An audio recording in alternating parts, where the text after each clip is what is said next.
We may have just had the best month of horror movies that we will see in 2026. May was fucking stacked. June is gonna try to compete, but I don't think it's going to.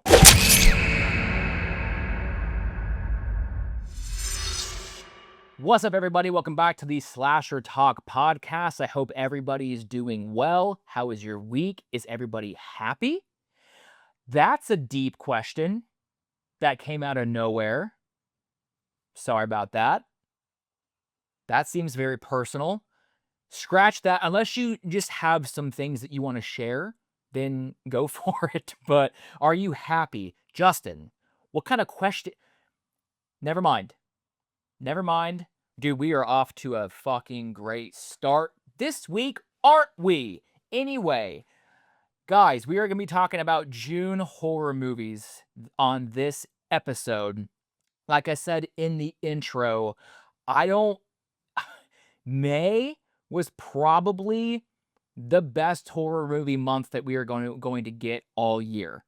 Absolutely stacked between Hokum, Obsession, and Backrooms alone. I don't know what other month has just like huge hit after huge hit after huge hit. Even if like most everybody's loving Obsession, Backrooms is very hit and miss. Hokum wasn't as universally loved as I wanted it to be, but I knew that was going to be the case. Passenger, I'm not talking about you. So go to the other side of the fucking room. You don't belong here. Passenger, get out of here. That was rude, sorry. Anyway, May was absolutely fucking stacked. I don't see how another month this year is going to be able to compete with that. If I'm wrong, I hope I'm wrong, because that means as horror movie fans, we are fucking eating, brother. But before we get into the horror movies coming out in June, I do want to talk about the things that I have seen recently, which isn't a whole hell of a lot. Imagine that. I went and said that I'm going to like ramp up my numbers and watch a ton of horror movies. Guess what I didn't do?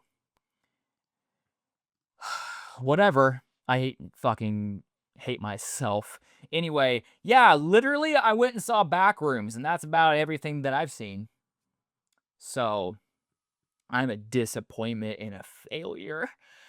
I saw Backrooms twice, so let's talk about Backrooms, because if you guys consume horror content even like half of the amount that I do on a daily basis, I'm sure you've seen this, but between Backrooms and Obsession, those two movies are setting records. What's happening right now is so unprecedented when it comes to the box office. Yes, I've seen a bunch of posts and things going, hey, like, this isn't as crazy as people think. Like, Blair Witch did the same thing, Paranormal Activity, yeah. But, like, what's happening right now is still insane. And it's legitimately, they're both breaking records. Backrooms hit $81 million domestic on its opening weekend.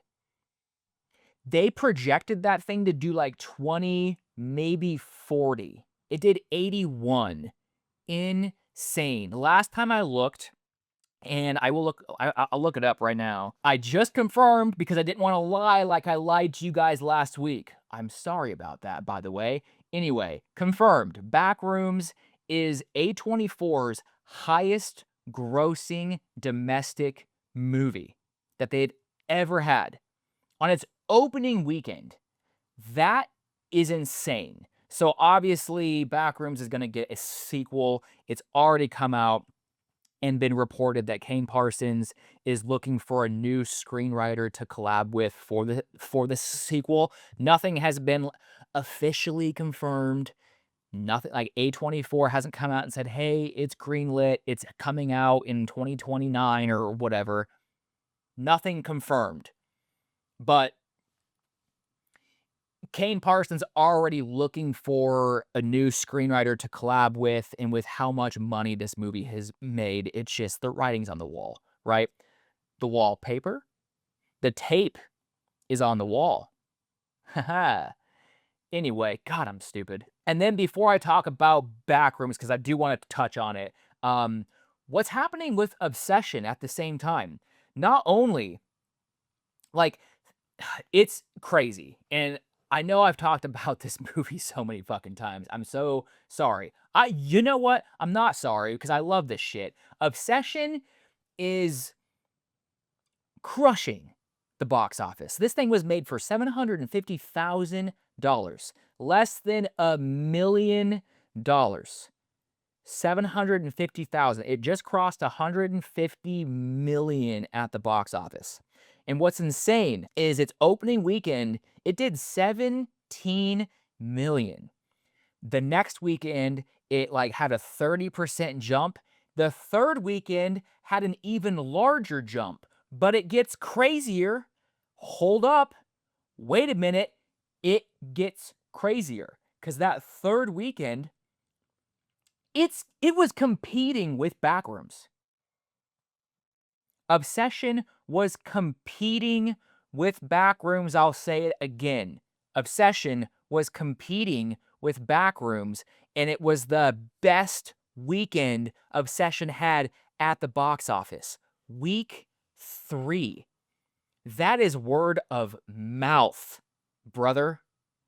That is the horror community going to the theater. Young people, Gen Z, which I love and I hate at the same time. I love that young people are deciding to go to the theater. Theaters need people. We cannot lose theaters. I would live at the movie theater if I was so allowed. So I love the fact that I think I read a report this morning that AMC said that last weekend was the highest number of attendance that AMC theaters has seen in years. And that's all with Obsession and Backrooms. I know that fucking Mandalorian and Grogu came out or whatever, but like, who gives a fuck? Anyway, I love that people are going to the theater, but I just had a conversation with somebody yesterday. She crashed out and was like, it's people on their fucking phones in theaters, like taking photos and taking videos. And I was like, your brightness is all the way up and you're just scrolling Facebook and shit. The theater etiquette from younger people, and it's not just younger people, do not get me wrong, because when I watched Frankenstein, the original Frankenstein, back in last October, when they were doing that whole like each week they were putting in like Creature of the Black Lagoon and Dracula and like they just had like each week you can go see one of the Universal monsters on the theater screen. Loved it. I went and saw Frankenstein because, like, I've never seen it on the big screen. What an opportunity. I'd already seen the movie several times. There was, like, maybe 10 or 12 of us in the theater, whatever. This older woman, she had to at least be in her 60s. And I bring this up because, like, I just called out the younger generation, but it's not just younger. She took a phone call in the theater. Her phone rang, she answered it, and not even whispering, saying, "Hi, I'm in a movie. Can I call you back?" She was like, "Hi, hello, I'm in the theater. Oh, yeah, I'll go to the store and pick it up on my way home. It's almost done." We had like half hour left. But just I'm like, can you shut the fuck up? You know better. And anyway. Just like I've seen a lot of people like recording things in the theater, like especially with Backrooms, man. that shit, there's some stuff that got spoiled, like, night 1, and I know that just happens, but, like, guys, can we just, like, the theater is such a sacred place. It is to me. I don't go to church. I've said this many times, I'm not really a religious person. I don't go to church. The cinema is the equivalent of my church. It's my sacred put your phone away, put it on do not disturb, sit down, be quiet, and watch the movie. But I've been seeing a lot of posts and things about people just, like, walking out of back rooms, walking out of Obsession because, like, people like, kids are screaming and having full loud conversations or just trying to be funny and things, and it's like, these are the types of things that ruin the theater experience. I'm a single person. I forget what it's like to pay for 2 people to go to the theater. I have the Regal Unlimited card. I pay $25 a month, and I can go to the theater however many fucking times I wanna go, and it's 55 cents per fucking ticket. So I'm not even spending the $15 per, ticket to go, and I go all the time. So the Regal card to me is very much worth it, but, like, if I didn't thinking about it from, like, a quote unquote, like, regular consumer, most people are spending 15, if not $20 for a ticket, and they're not going by themselves. They're bringing their wife, their girlfriend, a date, something. 30, $40 just for tickets, and I am a weirdo, and I only get, like, a bottle of water to support the theater. I was in the habit of, like, getting a water and, like, peanut M&Ms, but then I gained a bunch of weight, so I'm not doing that anymore. Uh, so I was spending, like, $15 on snacks. So but a lot of people are getting, large drinks, I don't even know, like, what they're like $8, $9 a pop, so 18, large popcorn. Yeah, I can't imagine you're walking out for 2 people, you're probably not walking out of the snack bar paying less than 50 bucks. So, for 2 people, let's just make it easy, 85, 100 bucks. And so when you get like, that's not cheap. Like, nothing's cheap anymore, but, like, 85, $100 to go into a theater and have your theater experience ruined because somebody was on their phone with the brightness all the way up, taking phone calls, texting, scrolling Facebook, recording, the fucking screen, or just trying to be funny or whatever. Just theater etiquette is dog shit, and it needs to be corrected. That's all I'm saying. I'm so happy you all are going to the theater. Just dial it back, man. Just dial it back. Love to see it. Love to have you. Just, like, chill the fuck out. Okay? Anyway, so what's happening with Backrooms and Obsession, I love it. I think I read that, the last film to have, like, a progressively, like, each week getting higher, on its 3rd week, that Obsession just did, was E.T. It's back in the '80s, man. That's insane.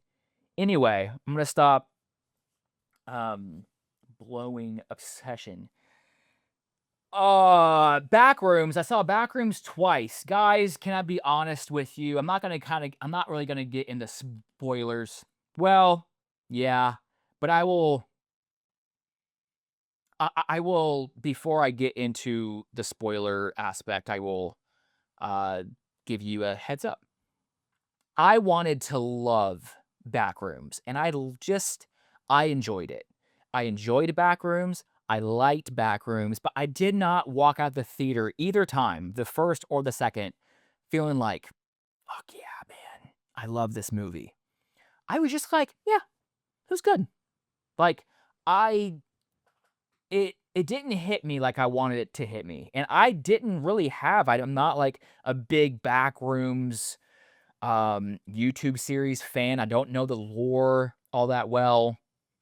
I know bits and pieces about, like, the life forms and the still lifes, and ASIC here and there, um, and, like, some of the like the different levels of the back rooms and things, but like I wasn't going into this with a bunch of like a bunch of knowledge. So I feel like I watched this pretty fairly, and I loved a lot of the things that they were doing. The atmosphere was great. It was so eerie. Every time you stepped foot in the back rooms with Clark, or that beginning found footage segment, or you were following, I can't remember her name off the top of my head, but like the therapist, when you're in the back rooms, Kane did such a good job of like, it just something feels off in the back rooms, and they nailed that. The buzzing, the constant buzzing from the fluorescent lights, great. It felt claustrophobic, yet so never ending in there. I loved all that. The found footage segments to me were incredible. I would have loved to have seen just a full found footage film. Um, but I love found footage, and I know a lot of people do not. So I felt like this movie was at its absolute best and scariest with the found footage segments. And both performances from the leads, Chiwetel Ejiofor was fantastic, and the therapist, I cannot remember her name, man. Renata Runsfa. Yeah, she was fantastic as well. Just Chiwetel Ejiofor, who played Clark. I might have fucked up his first name. I'm so sorry. He really put for me a lot of the emotional weight in the film. He was great. I think if you don't nail that, the movie does not really have a lot going for it, because I think he did a lot. Although I do feel like you probably could have connected to him a little bit more. I personally connected to Clark.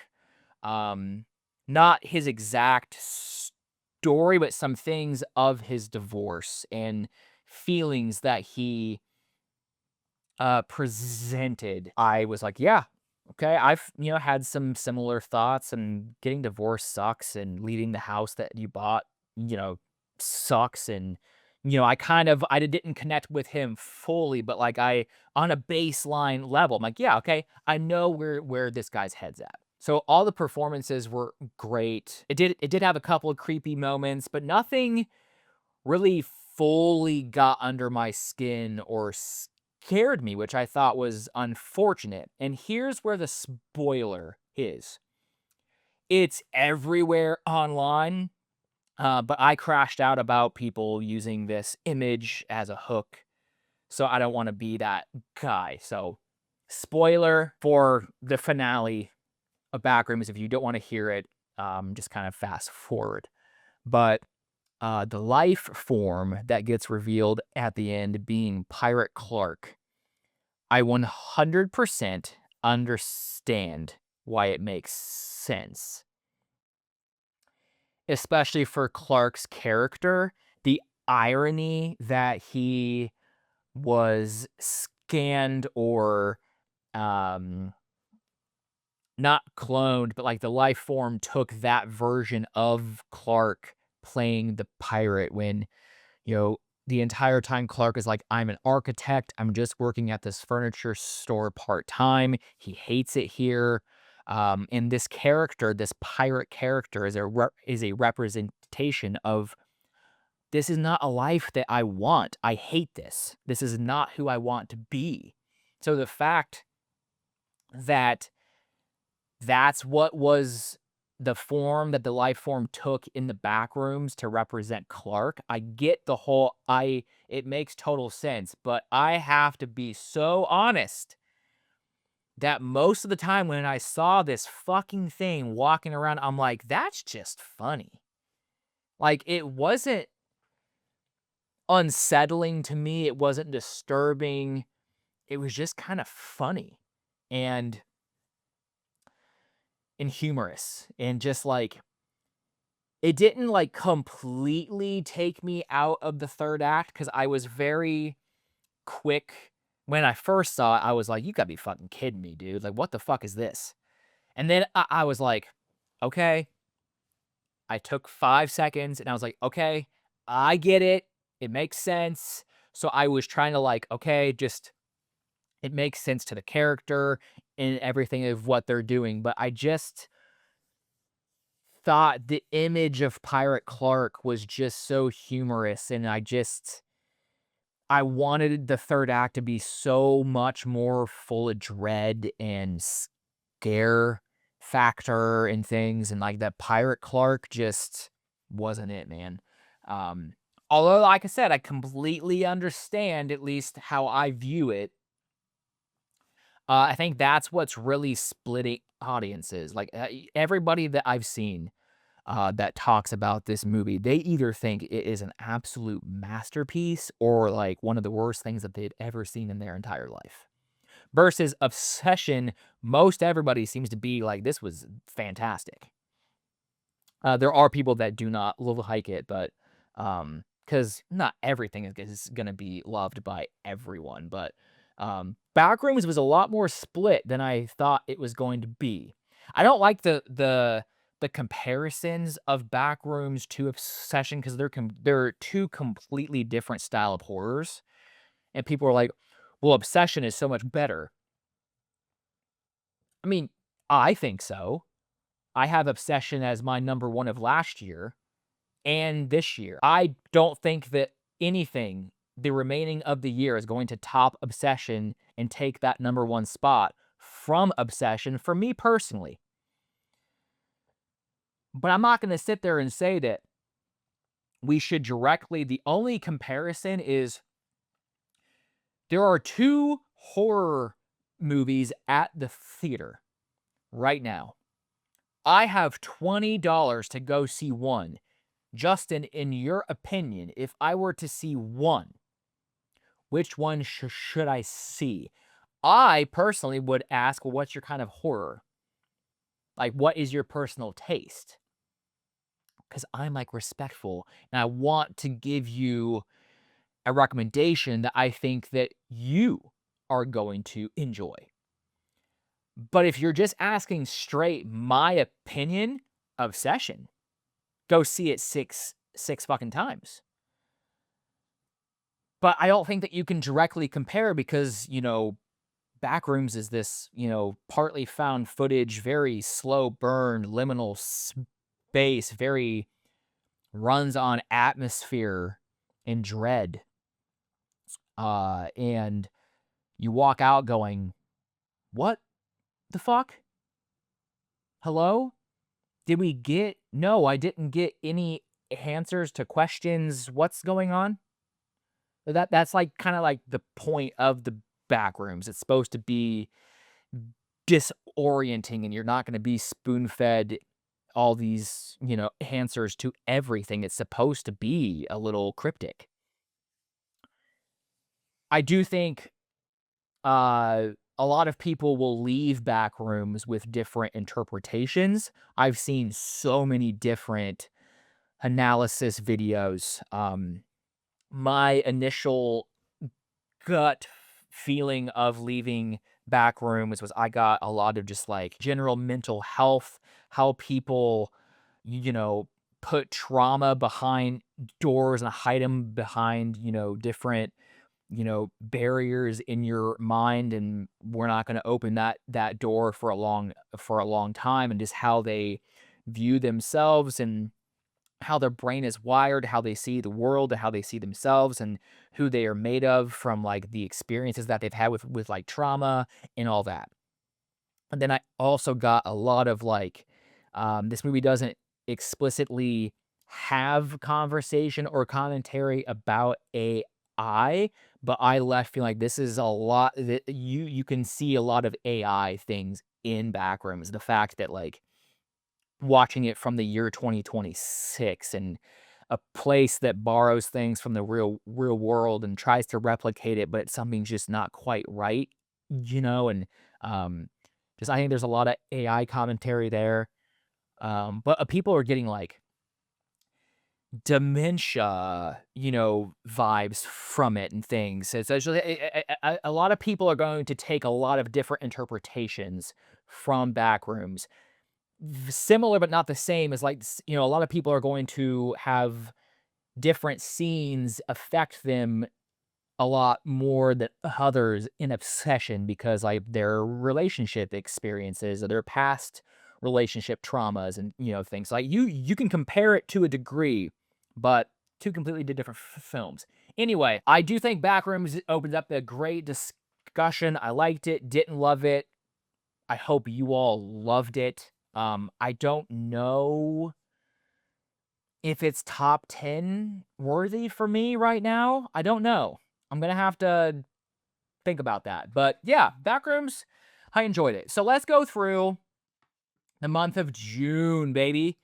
Month of June. So, of course, I think I say this every time we do this type of episode, but this isn't going to be every horror movie that comes out in the month of June.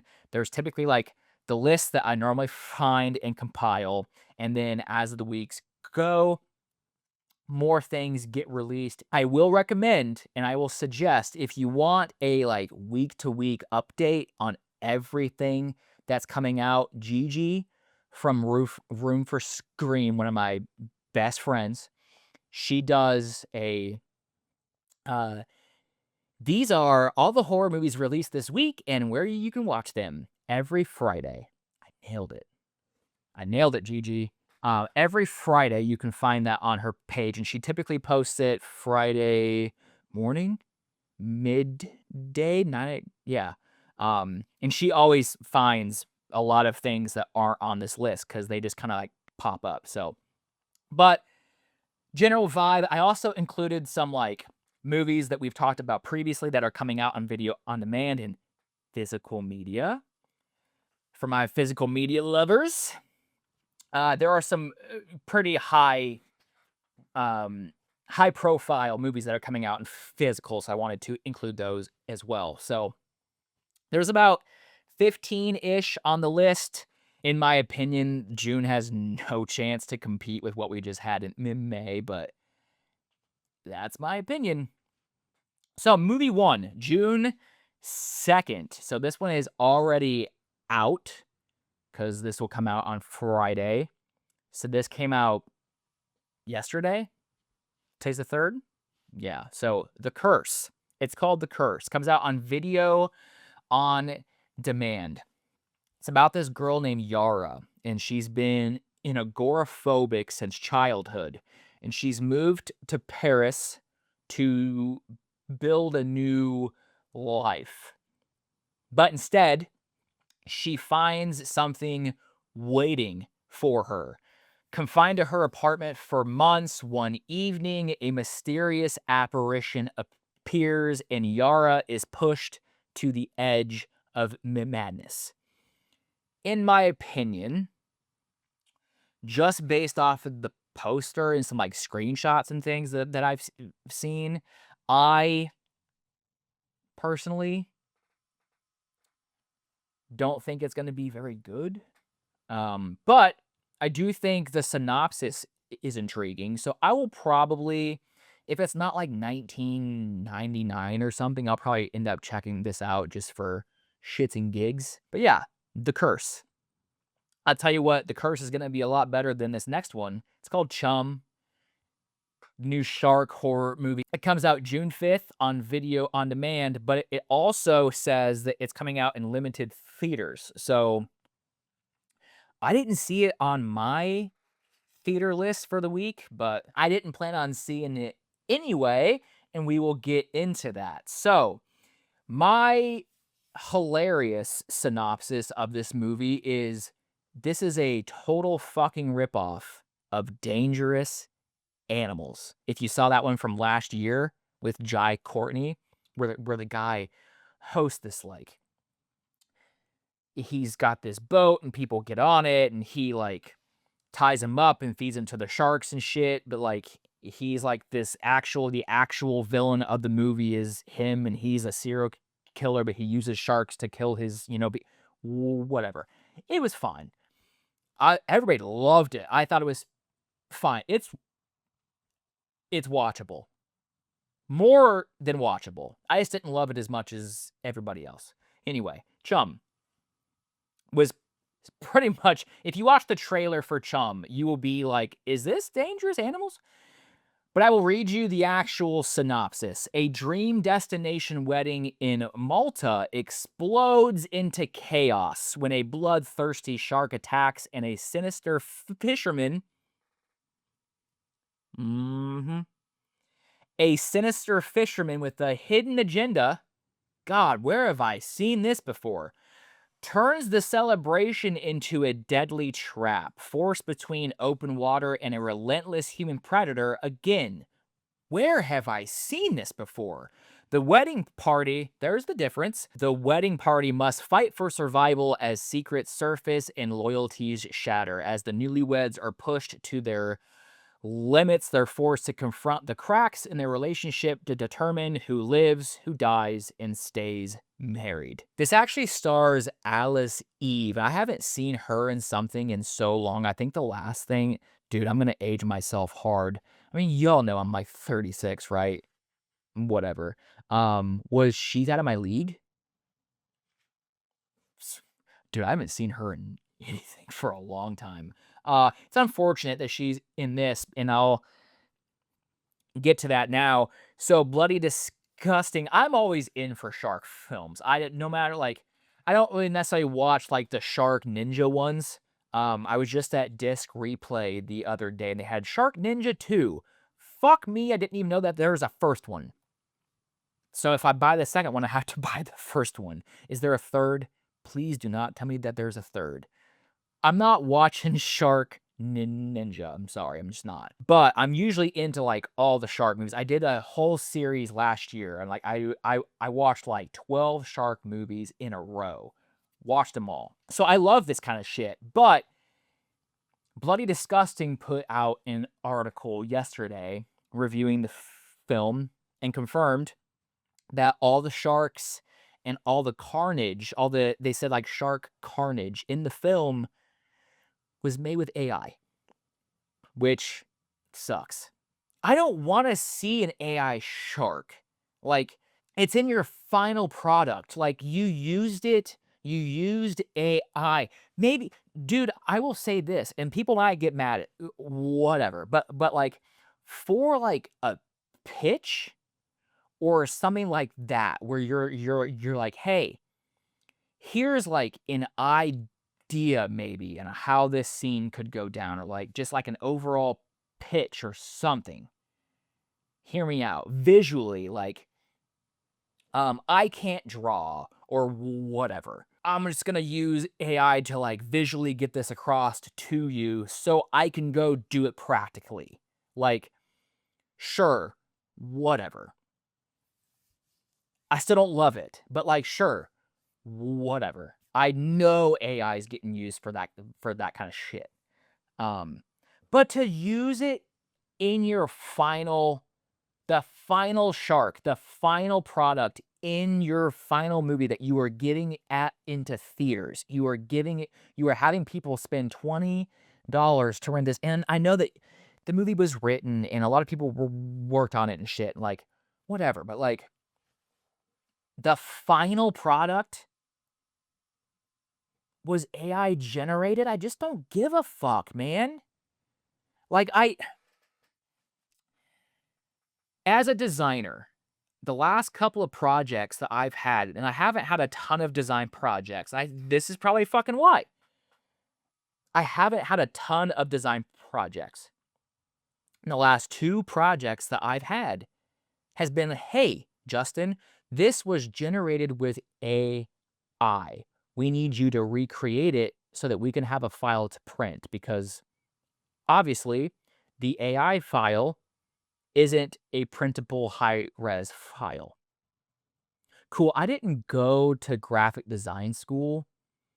I didn't want to be a creative. I didn't go to graphic design school, spend like $100 grand getting a degree as a designer, learning these programs and shit to just, like, recreate stuff that AI gave me.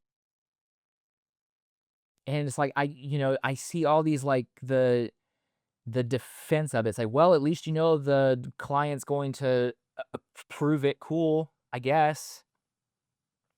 But, like, part of the fun, part of the process is, like, you giving me just an overall brief and an overall, like, here's the vibe that we wanna go with, and here's the lyrics, or here's the tour, whatever. And then me being like, "How can I take all of this and make 4 to 5 T-shirts or 4 to 5 graphics or whatever it is, and it fit this vibe," but it came from my head. I designed it. I created this. I might use photos that other people took or assets that was provided to me, whatever. Sure.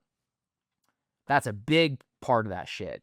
But, like, to have somebody be like, "Here is an image that was created with AI, and you just need to recreate it to a T so we can print it. Thank you." Fucking cool. Okay. Like, at the end of the day, it's still made by a human, because it's not gonna be the exact same. Like, it's my interpretation, like, similar fonts or whatever, but, like, so at the end of the day, you can technically say, "No, this wasn't created with AI," but yeah, it was. Dumb. So I just spent way too long talking about these stupid fucking AI sharks, but it's such a weird conversation, and there's just so many different intricacies to the conversation and shit. A lot of people are just straight no AI, period, which I completely understand. Um, I don't use it a ton. I don't use it for any of my content. I don't use it for any, like, none of my content. Somebody called me out for using it for a photo post on Facebook once, and I was like, "Brother, no, I make these in Photoshop." I'm like, "Oh, cool. Yeah, glad I spent an hour doing that." I just think that there's a lot of things that AI is integrated in that people don't. I was dude, my fitness pal, I was using it the other day to, like, log some lunches and shit, and they were like, "Here's some here's some feedback for you." And I read the feedback. Well, guess what? That's an AI. And it says that, like, this is AI generated based on the things that you've plugged in and things. Here's some tips. And me reading that, being like, okay, cool. I will implement that now. I just used AI. So, like, that's all I'm saying. Using AI to complete and finish your sharks and say, here you go. We made this. Lame. Moving on. Moving on. So sorry for that little fucking rant. I'm sure I pissed somebody off. I said something wrong. I'm canceled now. Fuck. June 5th. The Summoning. Based on a legendary creepypasta, the film revolves around a terrifying bathroom ritual in which a girl must tell a ghost story in front of a mirror to summon the ghostly spirit of Baby Blue. The poster looks pretty cool, I'm not gonna lie. If I just saw this poster scrolling on, like, Amazon Prime or Tubi or whatever, or saw it, like, hanging up in the theater, I'd be like, "I'm gonna check it out." But then there's this photo, and I'll show it in the video portion of the podcast because I'm trying to get better at that. There's this photo of this fucking baby in this basket with glowing red eyes, and I go, "Oh, maybe this isn't gonna be very good." I don't know. The killer looks pretty cool. He looks like a scarecrow guy. Kinda looks like what the fuck was his name from Slasher Season 1? The Executioner? Did I get that right? I bet I did. I think I don't know anything. I know things. But The Summoning, June 5th, video on demand. That will be out today because this is in the past. Yeah, this is the third Friday will be it. It comes out today. Hooray! Anyway, Scary Movie 5 also. Scary Movie 5. I read Scary Movie June 5th and I said Scary Movie 5. Scary Movie 6 also hits theaters officially today, June 5th. I have that on the list. Not a horror movie in the slightest, but it is a horror movie parody, so it counts. I'm gonna be so fucking for real with you guys, and you guys are probably gonna hate me. I is this a safe space? It's my podcast. It can be a safe space if I want it to be a safe space. It's a safe space.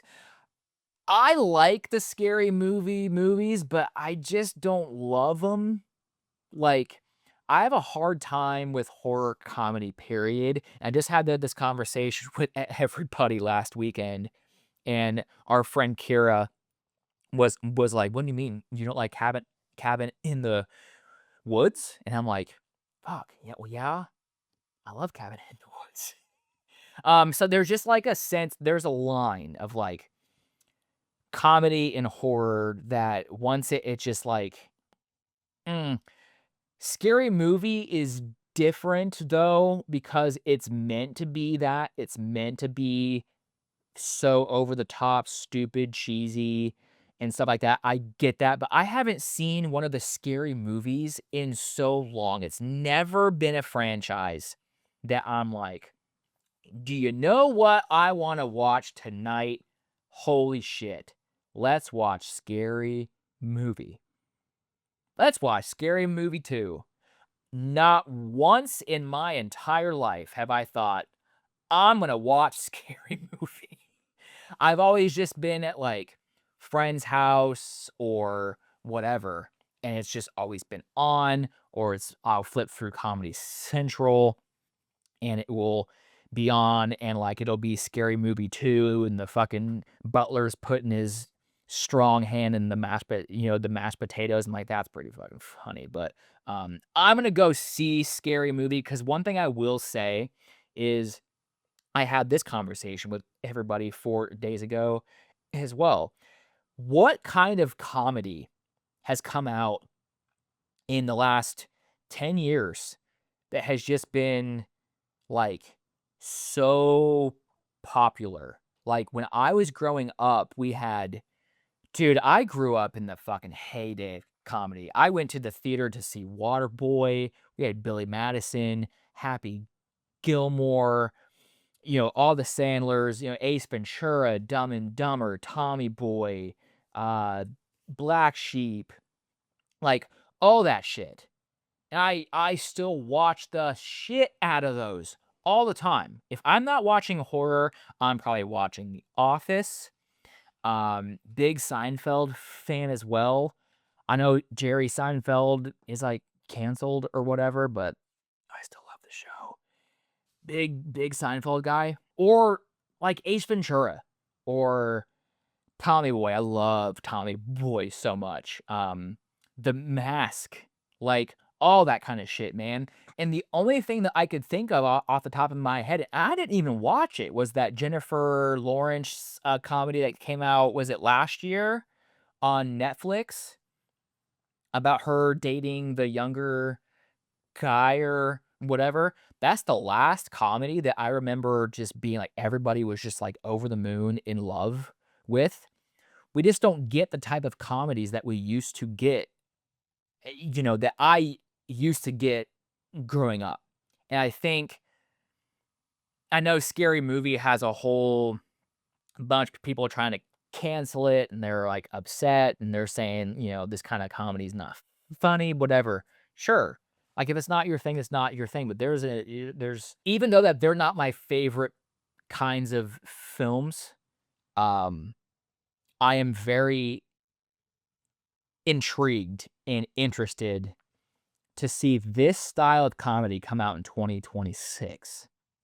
Low key, like hopefully it shakes some shit up. I do think, like, dude, I'm super, like, I try to be super respectful and very mindful, and I know that, like, part of, like, society progressing is, like, stepping forward and, like, not really, leaving things that we shouldn't do in the past, and a lot of people are seeing Scary Movie 6 as this whole, like, we're bringing this environment, this kinda comedy, this kind of, like, language and, like, things, we're bringing it back from the past, and it's just we left it back there for a reason, but I do think that there's this line of just, like,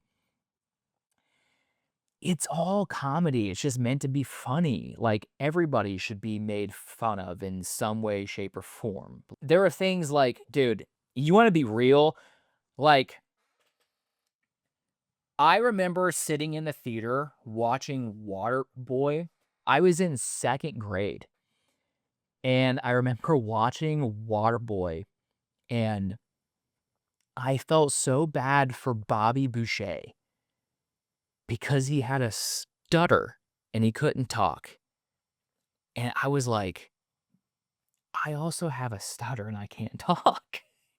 And I remember feeling such like, in the 2nd grade, I felt so bad for him, I had all this empathy, I was like, "All these people are making fun of him," and then he would, like, go and he would, like, say something and not be able to spit it out and, like, talk, and everybody in the theater was just laughing and, like, mimicking his words and mocking him and all of this kinda shit, and I was just like, "Oh my god, everybody's making fun of me." Dude, did I just, like, uncover some stupid shit? Anyway, woo! That's wild, but, like, I remember watching that going, "Man, like, yeah, it's funny, but, like, stop making fun of him for, like, his stutter." At 36 years old, I make fun of myself. I can't fucking talk. I have my good days, and then I have my days where literally I am so flustered, I don't know what it is, but I cannot get a word out, and there's certain sounds and things, and I will be the first one. Yes, it's self-deprecating. Yes, I'm getting ahead of it. I know all the I'm making fun of myself before somebody can make fun of me. I get the whole yes.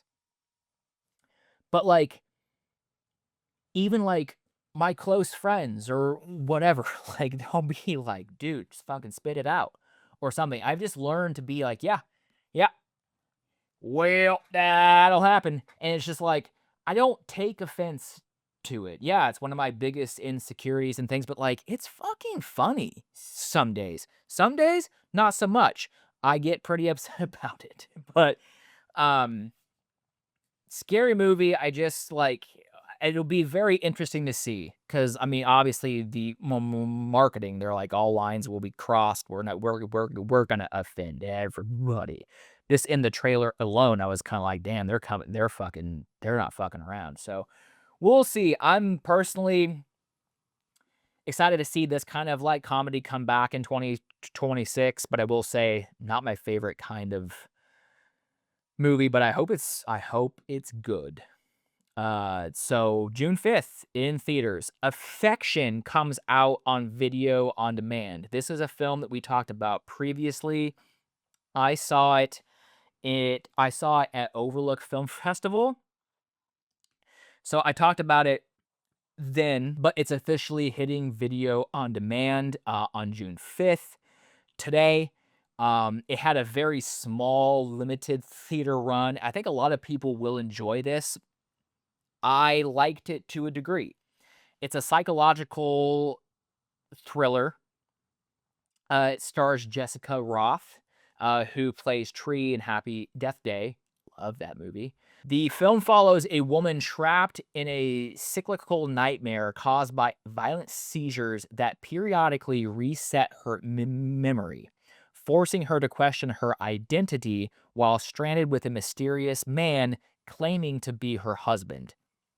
That's all I'm going to say. So that hit video on demand today. I think it's worth a watch. It's watchable, just wasn't my favorite, so take that however you will. Kraken comes out June 12th on video on demand. I think it did have a small theater release, especially overseas, but I think Kraken, this is its US official release date. I could be totally wrong about that. But I know it played in theaters overseas, and I've heard from everybody that it's not good. I haven't seen it, so I don't know. I was interested in seeing it. Obviously, Kraken, what's it gonna be about? Guess what? A Kraken. An enormous sea monster, a Kraken, awakens to crush everything that moves or makes a sound in the waters of Norway. I think the trailer looked pretty good, but I guess it's not. So June 12th, video on demand. See it for yourself. Also, June 12th, a film called Find Your Friends comes out on Shudder. This one looks intriguing. I don't know how horror this is going to be. I saw a bunch of screenshots on this website, and I was like, is this horror? On the synopsis, it seems to be. It's a group of women who take a girls' trip to a desert town near the Joshua Tree, only to spiral into a violent struggle for survival against hostile locals. I did see, I think Annie is horror, if you know who she is. I wanna say I haven't talked to Annie in a long time. I need to text her. Anyway, um, I believe Annie went and saw a preview screening of it, and she said it was really good. So, I'm excited to see it. Shudder, for me personally, I think they went on an absolute fucking run there for a year and a half, almost 2 years, I think.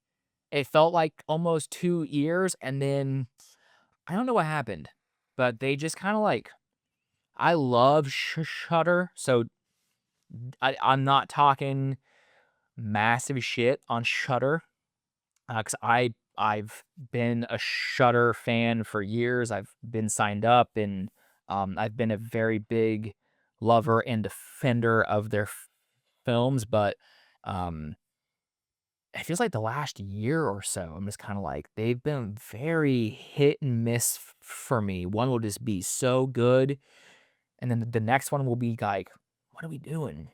So I'll be interested to see where Find Your Friends lands on that spectrum. So, June 16th is a massive day for physical media lovers. Now we're talking. Now we're talking. I have to find room for dude, you can't see it behind me because I hid it behind my chair. But dude, I have so much shit back here that is not on my shelves because I've run out of room. I like I said last week, I've been doing some work to my living room, so I might start transferring some things. I haven't decided yet because I'm such one of those like collectors where like if I put some of the VHS out there, then all of the VHS has to be out there. Do you know what I'm saying? Am I a fucking psychopath? Anyway, Deep Water comes out on video on demand June 16th. I missed this in the theaters. I'm kinda sad about it because I heard it was actually pretty good. Rennie Harlin's new shark film, he did Deep Blue Sea. I do wanna watch this though, so I will probably re-rent this when it comes out on video on demand. But physical media releases, Scream 7. Now, I know I did an entire episode on Scream 7, and you know my thoughts about Scream 7. Um, as a physical media person and I love to collect and I love to have full collections. So if one is missing and I know it's out, the collection feels incomplete. However, I will probably wait to thrift Scream 7. Because I just didn't like it, and I don't feel like spending $30 on it. There was this pretty cool steelbook. I didn't like the artwork all that much that came out. I did buy the Scream 4 steelbook. That was pretty sick. That should be coming from Lionsgate here soon. But I will probably wait to find Scream 7 at, like, McKay's or something, because somebody is bound to spend $35 on this fucking movie and go, "God damn, that was sucks," and just, like, give it away. So then I can buy it secondhand for, like, $20. That I will do. But what's so interesting about Scream 7, this has nothing to do with the physical media release. Well, it does, because I wanna know if it's gonna be on the physical media release. Matthew Lillard came out. I don't know if you guys saw this. Matthew came out and said, "Hey, so actually, yeah, Stu Macher was supposed to be revealed to be alive at the end of Scream 7. We had heard that, but in what capacity? What scene did they shoot?"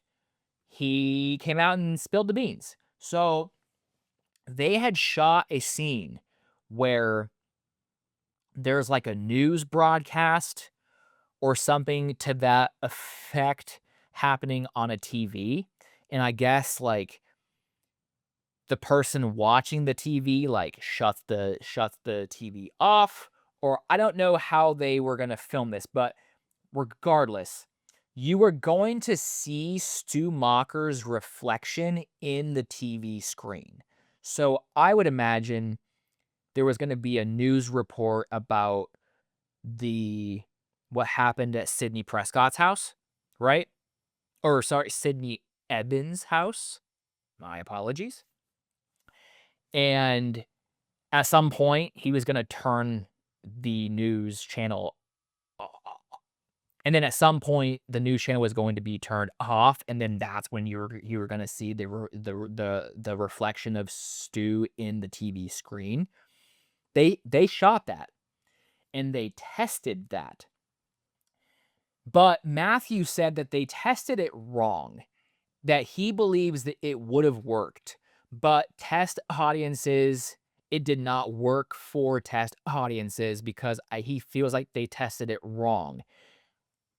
How did they test it wrong? He said that the entire movie plays out, the end of the movie happens, and then where there would normally be credits, and then that scene with Stu Macher was gonna be like a mid-credit scene a la the MCU, there was not credits in the test screening. So the movie played out, the end happens, and then you rolled right into this news report, and it was revealed that Stu Macher was alive. And he said that he feels that if it would have ended, credits would have rolled, and then that was like an after credits, mid credits scene, that it would have tested a lot better. And I don't necessarily disagree with him here. I don't necessarily think that Stu Macher needs to be alive. I've never been on the train there. I'm not a Stu Macher's alive like fan. I love that the Scream franchise like teases it and they play with the fan base, and I love like the what if, and there's all these, things. I love all of that, but like truthfully, in my heart of hearts, I'm like, no, the motherfucker's dead. Anyway. But I do agree that it would have probably tested better because that was one of my big complaints about 28 years later. I felt that if the sequence with the Jimmies, that whole Power Ranger fight scene sequence, to me, rolling in from just like the the emotional weight and things of the end of that movie and how they just rolled in to the Jimmys like that, it felt like such a massive tone shift, and I was like, "What the fuck is happening?" And I walked out being like, "What did they do?" And I have video evidence. I'm pretty sure I said this in one of my videos, but I've always said that I don't necessarily despise or hate the ending of that movie with Jimmy's, especially after seeing the Bone Temple. Like, dude, the Bone Temple's fucking so good. But I always said that if they ended that movie even with, like, that zombie or the fucking, it's not a zombie, that rage, guy, well, whatever, zombie. I know it's not technically a zombie, but I'm gonna say fucking zombie. That zombie running at the boy, I can't remember his name, and then it just, like, kinda cut, and it's like, "Oh, shit," like, "That's intense. Cool. We know it's a part 1. Leave us on a cliffhanger. Cool." Right? Um, and then the credits rolled, and then there was a mid-credits scene that continued that scene as they did exactly what happens. The Jimmys come in, they do their thing, end of film. I think that separation for me, feeling as if the movie itself ended on the note that it should have, with, like, the same tone, all that. And then here's a bonus scene. Even though that scene literally picks up exactly where we left off of the end of that movie, the separation of the credits, for whatever reason, would have helped me digest the tonal shift of that scene much better, and I don't know that I would have walked out being like, "Huh." Perhaps, perchance, maybe, yes, but I've always said that I've always felt that if there was a separation there. So, all that to say, I don't disagree with Matthew here that maybe if they would have tested it in that way with the credits, that it would have tested better, and we would have gotten that scene, which I think would have went nuclear for most of the fan base for that reveal. I really do. I don't think some people would have liked it. I probably would have been like, "Oh my god," if I'm being honest, but, like, that would have went miles fucking huge for a lot of people. I do. So, Scream 7, June 16th, physical. I wonder if they will have that scene on the 4K. We'll see. I'll have to find out after somebody buys it and hates the movie and gives it to Disc Replay or McKay's or something. The one I'm excited for is Ready or Not 2. Again, I don't think Ready or Not 2, like, exceeded the first one for me, but damn, is it a lot of fucking fun. I had a blast. I love Samara Weaving. Samara Weaving covered in blood. I've said it over and over, is one of my favorite subgenres of horror, and that's not gonna change. Ready or Not 2, physical, and I swear to Christ, if I go to Walmart and they just have a DVD, I'm gonna lose my fucking mind. At the very least, give me a Blu-ray with a slipcase. If you're not gonna give me a 4K, give me a Blu-ray with a slipcase. I swear, if I show up and it's just a DVD, I'm gonna fucking lose it. Moving on. Stepfather, June 19th. Tubi, a man with deep trauma who hunts for the perfect family. When his new wife and her daughters fail to meet his expectations, he resorts to a deadly pattern of eliminating them and starting over. I'm not gonna lie to you, I don't know if this is a remake or not. A lot of people ask me about this on my short form video on Facebook, specifically for some weird reason, there was a comment all, like, on my Facebook videos, like, "Is this a remake?" I don't fucking know. I have no idea. I just looked it up, and I still can't find it, so maybe not? I don't know. Anyway, it doesn't explicitly tell me right now, be like, "Yes, this is a remake." Could be, could not be. I don't know. I don't necessarily have a big desire to see this. It doesn't seem like something for me. It seems more thriller than it does horror. And again, Tubi's very hit and miss, and just based off the poster alone, I'm kinda like, "Dude, I'm gonna skip that shit." So, I don't know. I'll probably watch it. Who am I kidding? Leviticus, June 19th in theaters. I can't wait for everybody to see this. This one's gonna be a conversation. Brother. Two teens try to escape from a violent entity that takes the form of the person they desire most. This is the brand new horror film from Neon. Neon already had Hokum this year, crushed it, nailed it, loved it. Leviticus is next, and I saw this at South by Southwest, I believe before Hokum, after Hokum, I'm sorry, after Hokum, and, I knew nothing about this film, and, I will say off the rip that it will be heavily compared to It Follows, so if you are a It Follows fan, definitely go check this out. But I will say, I am not really a huge fan of It Follows, and I loved this. So even if you're not a big fan of It Follows, still go check it out. This film, it took me a lot of discussion. It's there's a lot to unpack with this film. So many people are just going to fucking be so disrespectful and be like, "Oh, it's just woke trash and this, that, and the other. I know it's coming.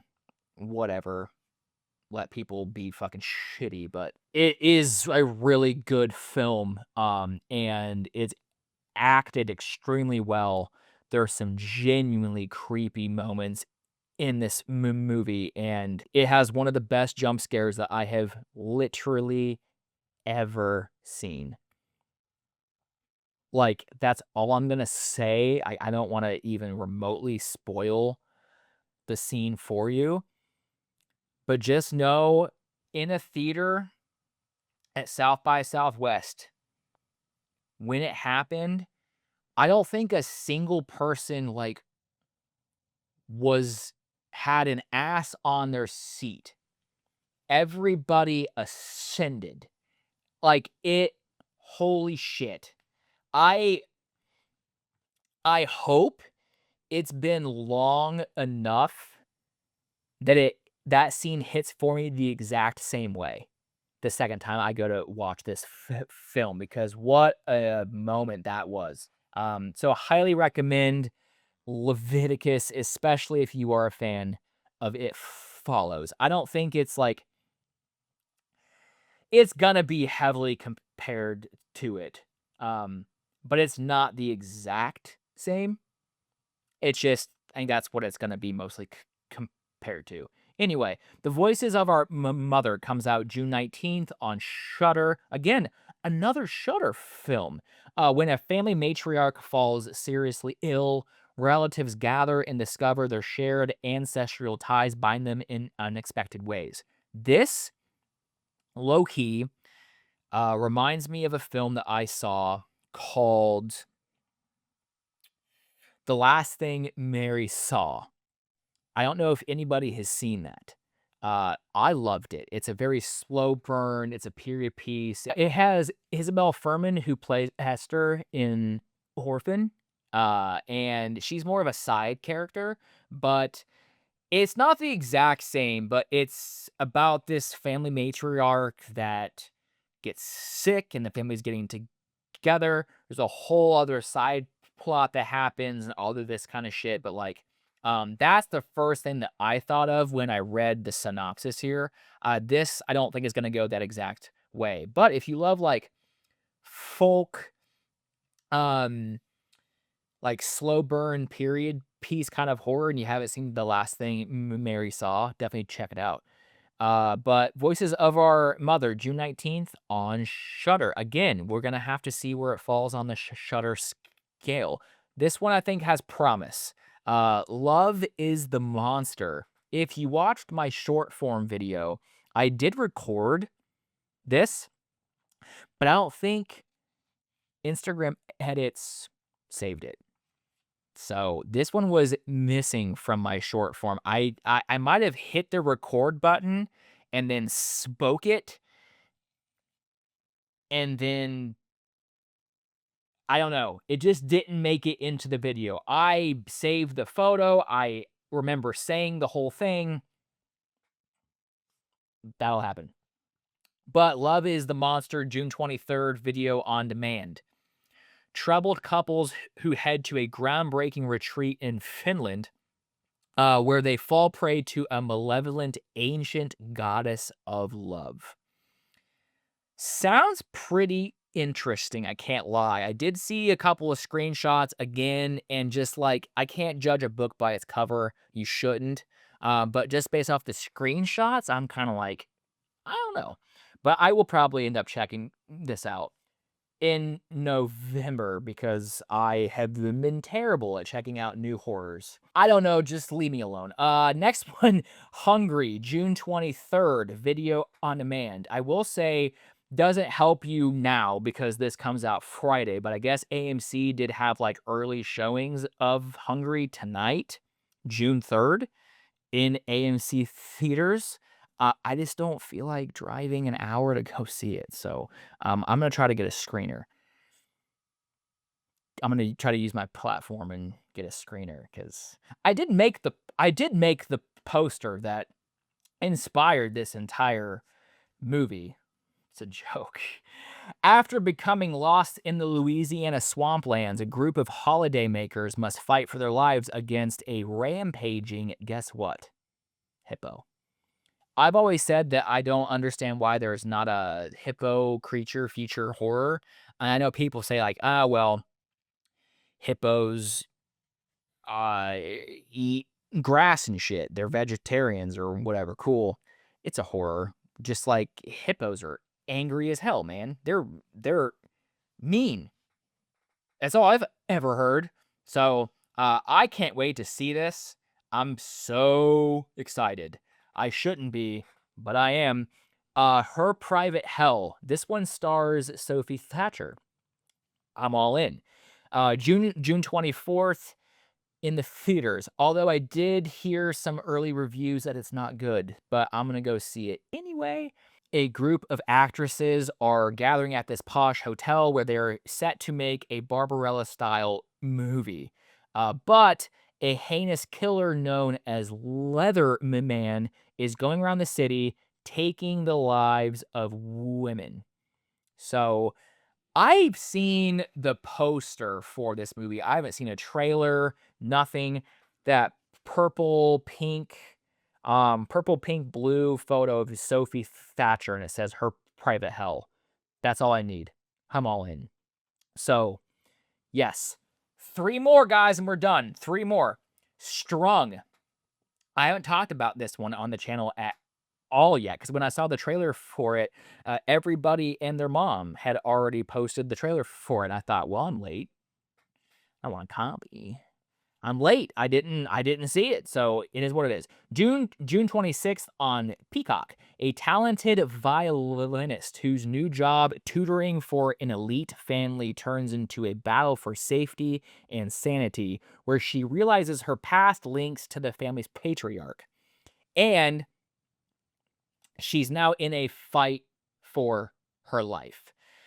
Not the exact same, but it kind of reminds me of The Perfection. I don't think it's going to be anything like that, but The Perfection was about this like career celloist. Was she a celloist?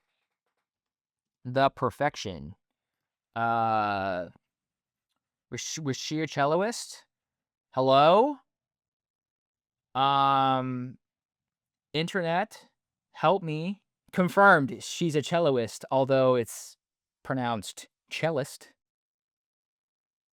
I don't know why. She plays the cello, okay? I don't know what is in I don't know what my deal is today. But if you haven't seen The Perfection, it's on Netflix. Go into that movie fucking blind. Like, don't read anything about it. It is about a woman who was a career cellist. She plays the cello and crazy shit happens. Just watch it. It's incredible. It's so good. But Strung, obviously she's a violinist and things, but it kind of just gives me that same vibe. The poster looks pretty creepy, so I can't wait to see it. I will definitely check this out June 26th on Peacock. One more new release, and then the last one is a physical release of the movie that we've already talked about. It's called Camp, June 26th, and it's coming out in limited theaters. Haunted by tragedy, a young woman finds unlikely refuge at a Christian summer camp until her new friends and their dangerous magic change everything. So the poster looks pretty cool. I don't know how much this is gonna be inspired by The Craft, but I don't know why I read this and I think, "Ooh, is this gonna be like some, like, Harry Potter version of The Craft? Some shit? Maybe? I don't know." That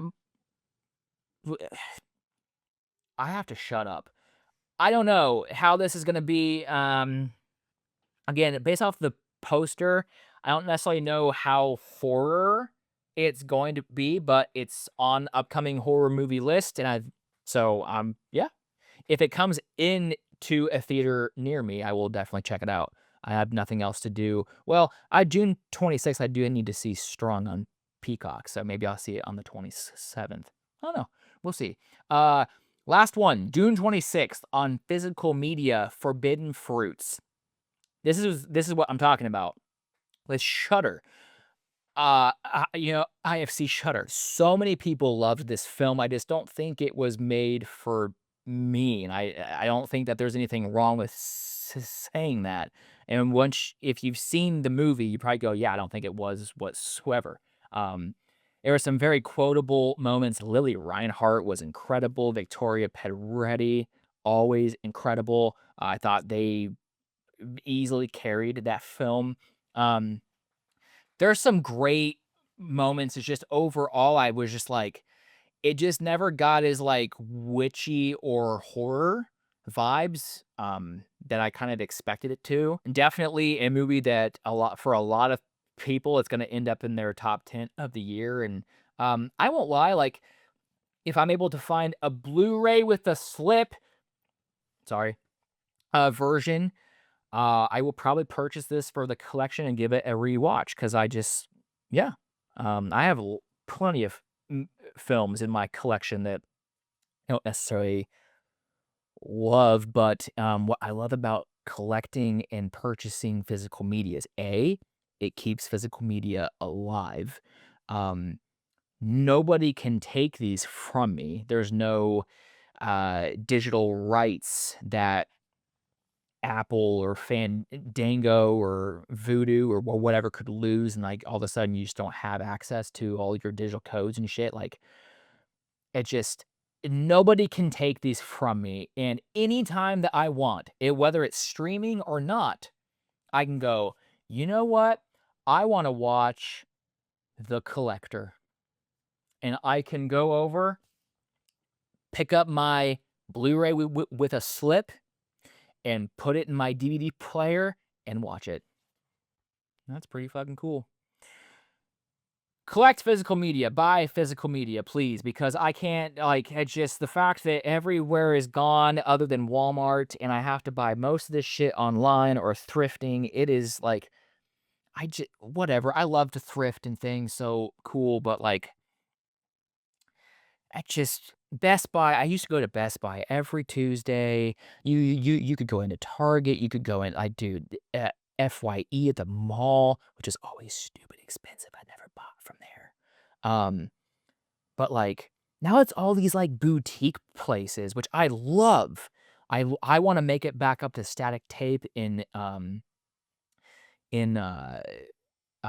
fucking Michigan so bad. I love what he's doing, up there alive again.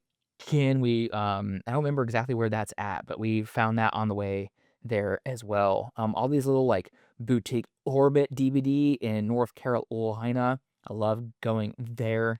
They have all these, like, Second Sight and Umbrella and shit. Everything right now is just boutique and, like, which I love. Like, it's cool. I get a lot from Umbrella online, I get a lot from Second Sight online. It's just not as fun ordering something online and waiting for it to come. Do you know what I'm saying? Because there's just something about getting in the car, getting a cup of coffee, going to the store, walking back, and seeing shelves of movies and being like, "Oh, shit. Ready or Not 2 came out.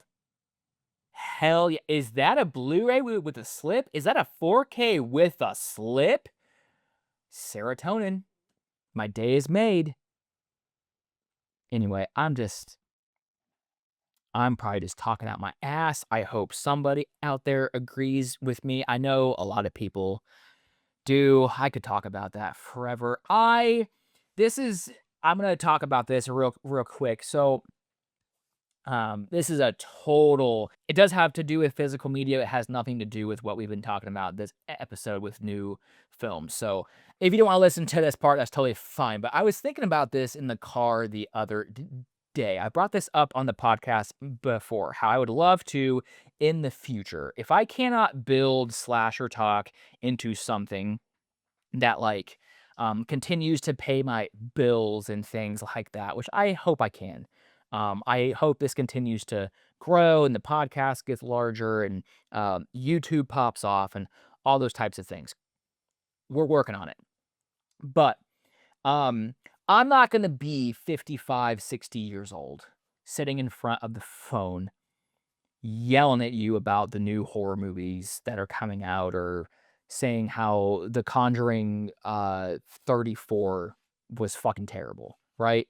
I just don't think that anybody would like I'm guessing I will be like fat and old and bald um and nobody's going to want to see that shit, right?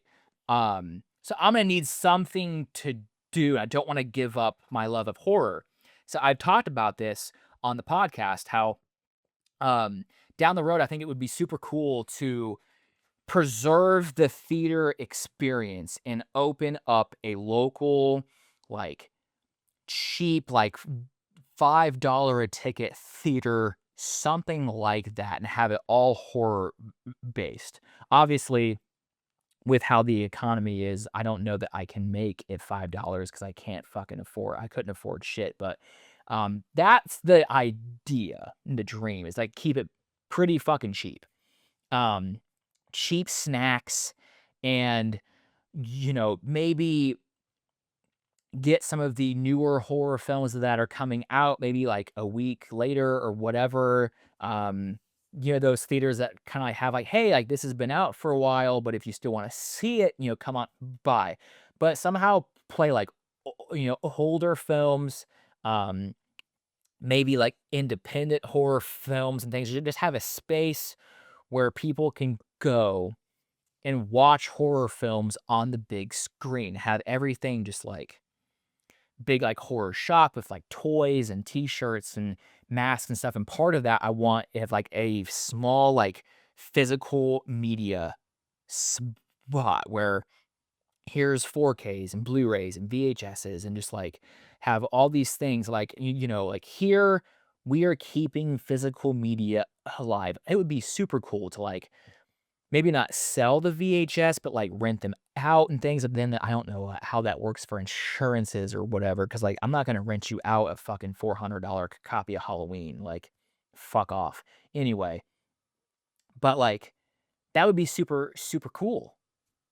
Having, like, a little, like, physical media toy t-shirt place and then like a theater. But the other day, as I was driving, I was like, it'd be cool to have a coffee bar too. Like all in one. Like just and have a section where like people can just come in and like fucking chill and sit and talk. Maybe there's a little section that after the movie comes out, you can come in and you can grab some coffee and sit down and just chill with your friends and your family or whatever. And then like maybe you can grab your coffee and go over and like rent a VHS or buy a new shirt or buy a mask or whatever. I just think that would be so fucking cool. So yeah, I don't know. A dreamer can dream, right? I don't know if that's ever going to happen. I don't know the logistics there or whatever, but like, man, I thought about that the other day. Like, oh, I want to add a coffee shop. That'd be super sick. Anyway, that's it for me. We talked about June. I don't know if you feel the same, but I just don't think, based on this list, that this has any chance at being close, even half to what we got in May. I think, honestly, Scary Movie is gonna be huge, but it's not really a horror film. I think the only thing on this list that's, like, gonna be, like, a legit in my, because 'cause I've already seen it, a legit great film is Leviticus. I have high hopes for Strong, and I think Hungry will be fun, but even if you take Strong is great, Hungry is a lot of fun, and Leviticus rips. There's still, and I've seen Leviticus. I think Leviticus will probably end up in like my top 10 for sure, but I don't think it's. I like Hokum more than Leviticus. I love Obsession a hell of a lot more than Leviticus, but that's just my taste. A lot of people I saw Leviticus with were like, "This is my favorite film of the year." So, we'll see. Everybody has different tastes, whatever. So, but yeah, thank you guys so much for listening to this week's episode. I think I'm like what, 4 episodes in a row now? I'm on a fucking roll. Hell yes. Anyway, thank you guys so much for tuning in. If you have not yet rated me 5 stars on the platform that you're listening to me on, Spotify, Apple Podcasts, please do so. It really helps me and the podcast get out to more people through the algorithm so we can make Slasher Talk as big as it can be. Also, if you've not followed me on TikTok, Facebook, Instagram, YouTube, that would be awesome. I post on there pretty much every single day. Besides YouTube, I don't do that. That's pretty much a once a week thing. I need to up that. But besides YouTube, everything else is pretty much once a day where you can get all the horror content your little heart desires. But I don't know what I'm really doing this weekend. I have nothing really planned. As far as like, I'm gonna go see Scary Movie for sure. I'll probably watch some of these things on this list, but like nothing crazy planned. So, I'll try to figure out something for next week. Hopefully, maybe I can like reach out to George or something, and maybe we can do a interview next week or something. I'll figure it out. But everybody have a great end to your week. Have a great weekend. Enjoy Scary Movie 6 if you're heading out to the theater to watch that. Until next week, remember, watch something spooky this week.